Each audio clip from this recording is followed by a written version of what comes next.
राष्ट्रीय समाचार भारत के दर्शकों, आज हम विदिशा के क्रांति चौक पर हैं और अभी हम यहाँ से गुजर रहे थे। मेरा घर पूरनपुरा में है।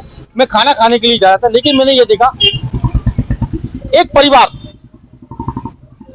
जो कि आदिवासी परिवार है।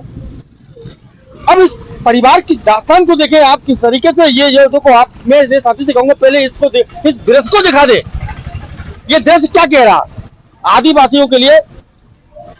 सरकार, जिला सरकार हो, प्रदेश सरकार हो, केंद्र सरकार हो, कोई सी भी सरकार आदिवासी समाज के लिए तमाम प्रकार की योजना की बातें करती है, वादे करती है और प्रयास कर रही है, लेकिन ऐसे आदिवासियों की दहलीज पर कोई न्याय नहीं मिलता इनके लिए और इस तरीके से ना इनकी दहलीज पर किसी प्रकार की कोई योजना का लाभ इनकी दहलीज पर पहुंचता है। ये लोग आदिवासी हैं। अब ये देखें, ये जो माँ है, ये देखिए आप, पहले मैं इनसे बात कर लूं जरा, क्या इनका क्या दर्द है, कहाँ जा रही है अकेले से। माता जी क्या नाम है आपका? गंगाबाई आदिवासी। ये क्या है इसके अंदर? जी क्या है इसमें? जी पे है आधार कार्ड वगैरह। आधार कार्ड बताओ, कोई पर्चा मर्चा है क्या आपका? पर्चा बनवाऊंगी। बनवा, क्या हो गया आपको? जी घूटे में और कमर में दर्द रहता है, चल नहीं पाती। आपसे कब से परेशान हो रही हैं आप? और सांस चलती है मुझे। कब से परेशान हो रही हैं आप? मुझे 8-10 साल हो गए। अभी यहाँ कहाँ जा रही हैं आप? पदम डॉक्टर के दर। पदम डॉक्टर के सरकारी अस्पताल क्यों जा रही हैं आप? सरकारी में जाती हूँ तो वो दवाई लेन लगना पड़ता, मेरी बस की नहीं है। लेन लगना पड़ती है हाँ। तो दवाई गोली से वो फायदा भी नहीं पड़ा। फायदा भी नहीं होता। हाँ। तो ये जो आप कहाँ रहती हैं वैसे? आज्ञाराम कॉलोनी के टपरियों में। आज्ञाराम कॉलोनी टपरियों में। तो ये कौन है आपके? जी पति है मेरे से। हाथ ठेला से जा रहे, बच्चे वगैरह कहाँ हैं आपके? बच्चे काम करने गया वो। अच्छा, बच्चे कितने बच्चे हैं आपके?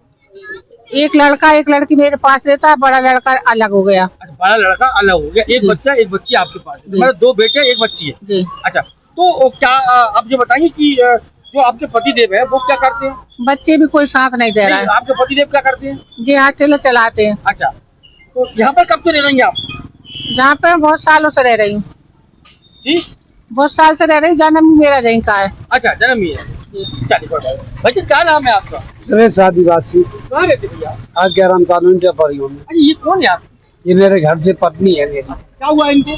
इन्हें ब्लड प्रेशर, सांस की शिकायत है, हाथ पैर दर्द, कद भी नहीं बनता, इसलिए ठेले में ले जाता तो हूँ। आपके पास कोई ऑटो माटो की व्यवस्था नहीं थी ले जाने के लिए? नहीं, पैसे नहीं ना भाई। क्या करते हैं आप? हाथ ठेला चलाता हूँ। हाथ ठेला। अच्छा, तो कितनी उम्र है आपकी पत्नी की और आपकी? अब लगा लो मेरे। अच्छा, बच्चे वगैरह क्या है आपके? मैं काम पे गया है मजदूरी करने बच्चे क्या है आपके? के। बच्चा काम पे गया है। अच्छा, बच्चा कम है।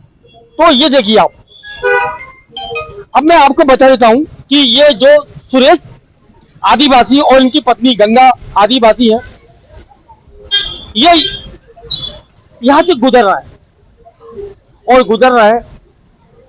मैं ये नहीं कह रहा हूँ कि इनके लिए सरकार कुछ ना कर रही हो, लेकिन कर रही सरकार। सरकार और समाज का दोनों का अपना एक दायित्व है।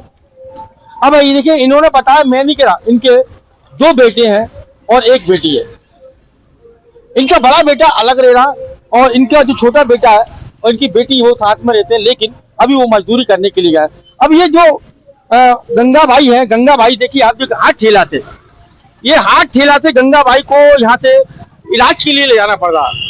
इन्होंने कहा कि सरकारी अस्पताल में लंबी लाइन लगती है। अब वो तो सरकारी अस्पताल है, लंबी लाइन लगती है क्योंकि भाई बहुत देश के अंदर ऐसे कई मरीज हैं जिनके हमें सरकार को मदद करना पड़ती है। तो लेकिन सवाल यहाँ पर यह था कि आदिवासियों के लिए सरकार तमाम प्रकार की योजना की बात कर रही है। अब इनके पास ना तो कोई रोजगार की बात कर ले, ना धंधे की बात कर ले, ऐसा कि इनके पास कुछ नहीं है। अब जो देखिए चटाई बिछाया इन्होंने, ये चटाई बिछाया, ये चटाई बिछाई और चटाई बिछाने के बाद इनका पति जो सुरेश आदिवासी है और जो गंगा भाई है, ये हाथ ठेले से जा रही थी।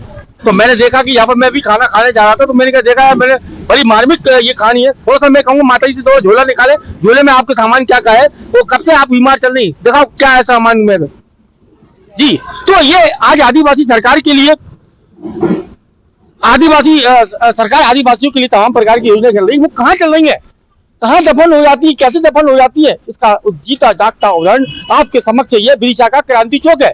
ये क्रांति चौक पर से जब हाथ ठेले से निकल रहा है, आप देखा होगा कि आज देश के अंदर तमाम प्रकार की सुविधाएं एक सरकार के द्वारा जिला स्वास्थ्य विभाग के चलाई जा रही। लेकिन नहीं, पर्चे का पर्चे आपके पर्चा ये देखिए, इनके पास आधार कार्ड वगैरह सब है, झोला है, इसमें झोले में सामान रखा हुआ है, ये जा रहे हो ये प्राइवेट दिखाने के लिए जा रहे हैं। मुझे नहीं मालूम इनका इलाज कहाँ चलेगा, कैसे चलेगा।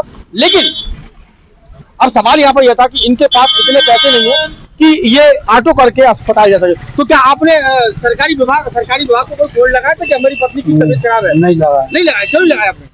ऐसे नहीं, हम कैसे लगा? अच्छा, मोबाइल है आपके पास? नहीं है, मोबाइल नहीं है आपके पास? चलाना नहीं आता मेरे। मोबाइल नहीं रखती आप? नहीं, अच्छा, आज तक नहीं रखा, चलाना नहीं आता मेरे। चलाना नहीं आता, मोबाइल नहीं रखती मतलब है ना। तो ये देखिए, सूरज भाई फिर बता रहा है कि इनके पास ना मोबाइल है ना चलाना आता।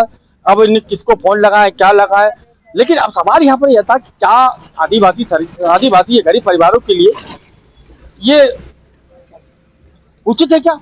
तो ऐसे परिवार के लिए, समाज के लिए, सरकार के लिए, जनप्रतिनिधियों के लिए सोचना जरूरी हो गया आज। क्योंकि देखा जाता समाज में ऐसे लोग जो दयनीय स्थिति से जी रहे हैं, उनके लिए हमें आगे आना होगा। और ऐसे परिवार के लिए हमें भी अपनी जिम्मेदारी निभाते हुए इनकी दहलीज पर जाकर इनकी जो सरकारी योजना है उनका लाभ इनको पहुंचाना पड़ेगा। हालांकि आदिवासी संबंधित जो विभाग है वो शायद मुझे लगता है कि कुंभकर्ण की नींद सोते हैं और बढ़िया पगार लेकर घर पर चले आते, क्योंकि वो उनको तो केवल अपनी नौकरी करना है, तो समय बिताना है। तो मैं हमारे जो सुरेश आदिवासी और गंगा जो आदिवासी हैं, अगर मैं उनसे बोलना चाहता हूँ, अगर मेरे लायक कोई भी कहीं भी सेवा हो तो आप मेरा मदद करें, मदद लें। मैं हमारी टीम के साथ आपकी मदद करने के लिए तैयार रहूंगा। तो ये थी आज हमारी खबर। हाथ ठेले पे जो एक पीड़ित जो दर्द से कहा रही महिला गंगा भाई आदिवासी, वो लेके जा रहे थे अपने पति, उनके पति सुरेश आदिवासी। तो ऐसी मार्मिक दृश्य को मैं देखता हूँ तो मेरी आंखों में मेरी आंखों में मतलब कुछ पीड़ा होती है, मुझे दर्द होता है। तो मैं ऐसे समाज के सामने आईने दिखा रहा हूँ कि ऐसे लोगों को मदद मिलना चाहिए और इनकी चौखट पर सामाजिक विभाग के द्वारा या जो भी आदिवासी विभाग के द्वारा इनकी रैली पर इनको सहयोग मिलना चाहिए। तो ये खबर थी हमारी विदिशा से। मैं राज टीवी समाचार भारत के लिए कमल रैकवार।